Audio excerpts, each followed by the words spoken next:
আসসালামু আলাইকুম, সবাই কেমন আছেন? আশা করি ভালো আছেন। আজকেও যথারীতি আমরা চলে যাব মোহাম্মদপুরের গল্পতলার কিছু সুস্বাদু খাওয়ার জন্য, যেটা রিভিউ সবচেয়ে বেস্ট আপনাদের সাথে শেয়ার করব। আজকেও এই রেসিপির সাথে কী ছিল তাদের আপনাদের সাথে সকল কিছু শেয়ার করব। তো যথারীতি আমরা একটা রিক্সা নিয়ে চলে আসছি আর এই সলিমুল্লাহ রোডের ওদের গল্পতলা এই রেস্টুরেন্টে। তো মোটামুটি ওদের ওয়েদারটা প্রথমে আমার কাছে দেখে মন ভরে গেল। তার একটা বড় কারণ হচ্ছে ওদের ওয়েদার এনভায়রনমেন্ট যদি ভালো না থাকে, খেয়ে বা ওদের পরিবেশনটা আমার কাছে সবচেয়ে বড় ব্যাপার থাকে।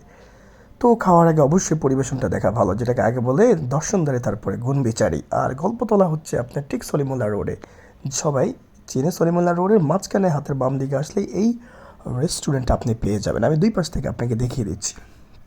দেখেন, দুইটা গলি দিয়ে আমি দেখিয়ে দিচ্ছি, যে কোনো দিক দিয়ে আসলে আপনি এই গল্পতলা রেস্টুরেন্টে পেয়ে যাবেন। তো যথারীতি এখানে আমি যখন আসলাম ক্রাউড কম ছিল, খুবই ভালো লেগেছে। আমরা একদম রিল্যাক্সে বসে অনেকক্ষণ ধরে গল্প করতে করতে, আসলে গল্পতলায় যদি গল্পই না জমে তাহলে গল্পতলায় এসে কী লাভ? ব্যস্ত এই শহরে যতক্ষণ একটু সময় পেয়ে আমি চলে আসি ঘুরতে, আর এই সময়টাতে আমি এনজয় করি যেন ফুড রেস্টুরেন্টগুলো যেন পরিষ্কার নিট অ্যান্ড ক্লিন না থাকলে আমি একটু কমই বসার চেষ্টা করি, কারণ হাউকা ওটা অনেক কাছে অনেকটা বিরক্ত লাগে। কারণ খাবারের থেকে পরিবেশটা অনেক বড় একটা ব্যাপার। রিল্যাক্সমেন্ট যদি আমরা সারাদিন কাজ করি, মানে কাজের এত প্রেশার থাকে, যদি আমাদের এই পরিবেশগুলো যদি আমাদের ভালো না থাকে, আমরা আসলে গিয়ে কী করবো? আর আমি তো আর প্রফেশনাল ফুড ব্লগার না, জাস্ট মাঝে মধ্যে খেতে যাওয়ার ওই পরিপ্রেক্ষিতে আমার মাঝে মধ্যে ভিডিও করা, এটা আমার শখের বশেই করা। এটাতে আমার কোনো প্রকার আর্নিং সোর্স বা প্রফেশনাল এমন কোনো কিছুই ভাবার কোনো দরকার নেই। আমি এটা এত বেশি আহামরি বলিও না কাউকে, শুধু আমার নিজের ভালো লাগে দেখে মাঝে মধ্যে আমি করে রাখি। কারণ অনেক জায়গায় খেতে যাই জাস্ট মনে রাখার জন্য যে কোথায় কী খেতে গিয়েছিলাম, জাস্ট ওই কারণেই। তো প্রথমে আমার হচ্ছে এই ফুড ওদের মেনু তো আমার কাছে খুবই ভালো লেগেছে, খুব স্ট্যান্ডার্ড, মানে বড় একটা রেস্টুরেন্টে যেমন করে সুন্দর করে সাজিয়ে গুছিয়ে রাখা হয়, ওদের মেনুটা ওই রকমই। আপনারা দেখতে পারেন কী কী ওদের এখানে খাবার আইটেম আছে, সকল খাবারই মোটামুটি অ্যাভেলেবেল থাকে আর কি, খুব তাড়াতাড়ি ওরা আসলে সার্ভ করতে পারে। তো সো আমি দেখে নিচ্ছি ওদের মেনুর আইটেমগুলো কী কী ছিল।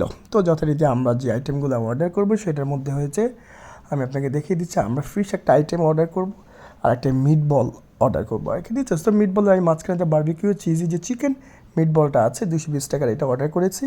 ঠিক আছে, মোটামুটি আমার কাছে এটা খুবই ভালো লেগেছে। আর একটা ফিশ আইটেম আমি অর্ডার করব। তো ফিশ আইটেমটা হচ্ছে আমি করেছি হচ্ছে ফিশ অ্যান্ড চিপস, যেটা হ্যাঁ ফিশ অ্যান্ড চিপস 220 টাকা। এটা হচ্ছে ফিশ অ্যান্ড চিপস, এটা আমার কাছে খুবই ভালো লাগে। সো এই দুইটা আইটেম আমি অর্ডার করেছি, একটা মিট বল, ঠিক আছে, আর একটা fish item, fish and chips. এই fish and chips and meat ball দুইটা আমার কাছে খুবই ভালো লাগে। বারবিকিউটা আমি অর্ডার করেছি, কারণ বিকালের একটা ছোঁয়া যখন থাকবে, স্মোকি অ্যান্ড বারবিকিউর ওই স্বাদটা যদি বিকালবেলার খাবারের সাথে না থাকে, কখনই সেটা ভালো লাগবে না। সেজন্য আমি একটা বারবিকিউ মিট বল অর্ডার করেছি, আর একটা যে চিকেন ওই চিপস যেটা, হ্যাঁ ওইটা অর্ডার করেছি, খুবই ভালো লেগেছে। তো ওইটা আমার একটু পরে আপনাকে দেখাবো যে আসলে ওই খাবারগুলো একটু সময় নিয়েছে, ওরা আমাদের কাছে 10 মিনিট সময় নিয়েছে। এর ভিতরে ওদের এনভায়রনমেন্ট আমি চেষ্টা করছি, আগের দিনে যে চায়ের কেতলি আছে ওটা ওখানে ঝুলিয়ে দিয়েছে। সৌন্দর্য বর্ধনের একটা বড় ইস্যু হচ্ছে, আপনি যত ট্রেডিশনালের ছোঁয়া দিবেন তত সেটা আরও ভালো লাগবে। তো আমরা ওয়েট করছি, মোটামুটি এখনই চলে আসবে আমাদের খাবার। তো চলে আসছে সেই মিট বল আর ফিশ অ্যান্ড চিপস, ওই যে বাম পাশে আমার, এটা হচ্ছে আমাদের meat ball, barbecue meat ball, খুবই লোডেড ছিল, কিন্তু এটার মধ্যে পটেটোর যে মানে একটু বারবিকিউটা বেশি দেওয়া হয়েছে। হ্যাঁ, আর এখানে এই পাশে তো আপনার দেখেন যেটা এই এই হচ্ছে আমাদের ফিশ অ্যান্ড চিপস। এটা কিন্তু চিকেন ভাবার কোনো কারণ নেই, এটা অবশ্যই একটা ফিশের আইটেম। ঠিক আছে, ফ্রেঞ্চ ফ্রাইটা ফ্রি দেওয়া হয়েছে, আমি জানি না ওটার সাথে ইনক্লুডিং ছিল। তো ফিশ অ্যান্ড চিপস এটা আমার কাছে খুবই নামটা মানে ইউনিক লেগেছে দেখে আমি অর্ডার করেছি। আর আসলে আমি ওরা বলছে খুবই মজা হবে, আসলে খাওয়ার পর আমার কাছে কী বলবো, মানে অসাধারণ একটা ভালো লেগেছে। যারা খেতে চান এই ফিশ অ্যান্ড চিপসটা আপনারা খেয়ে আসবেন গল্পতলার ওদের রেস্টুরেন্ট, এটা সবচেয়ে বেস্ট আইটেম মনে হয়েছে আমার কাছে। আর এটা গরম গরম সাথে লেবুটা যখন চিবে খাবেন রে ভাই, সাথে সসও একটা দেয়, সসটা একটু দিতে লেট হচ্ছে দেখে আমি একটু ভিডিওটা করে দিচ্ছি, তারপরের অংশে আপনারা দেখতে পারবেন। অবশ্যই এটার সাথে একটা মানে টমেটো সসও দেওয়া আছে। সো এটা খাওয়ার সিস্টেমটা হচ্ছে আপনার লেবুটাকে একদম ফ্রেশ লেবু দিয়েছে, এটা খুব গ্রাম হালকা চিপে তারপর আপনাকে ওই ফিশ অ্যান্ড চিপসটা খেতে হবে। মানে যেটা ফিশের যে আইটেমটা সেটা আপনাকে আসতে করলে আলতো আপনার আইটেম যে সসটা আছে সেটাকে দিয়ে খেতে হবে, খুবই ভালো লাগবে। আর গরম গরমটা খেলে তার কোনো কথাই নেই। তো যথারীতি আমরা ওয়েট করছিলাম খাওয়ার আইটেমটার জন্য। আমি ভিডিওটা একটু করলাম যে আসলে যেন মনে থাকে পরে কোন রেস্টুরেন্টে কী খেয়েছে, আসলে ওটা খেয়াল থাকে না, এই জন্য আমি অনেক সময় শেয়ার করে থাকি। আর রিফাত খুবই ব্যস্ত, এই জন্য ওয়েট করছিলাম।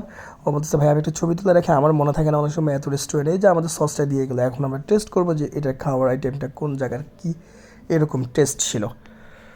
তো যথারীতি এই যে ও লেবুটা মানে চিবি দিচ্ছে, চিবি দিয়ে আলতো করে ছিঁড়ে সসটা দিয়ে খেতে হয়। অনেকে আসলে খাওয়ার আইটেমটা সিস্টেমটা জানে না দেখে অনেকের কাছে মজা লাগে না, বাট এইগুলো যদি আপনার জেনে খান আসলে আপনার কাছে খাওয়াটা আরও বেশি এনজয় করতে পারবেন।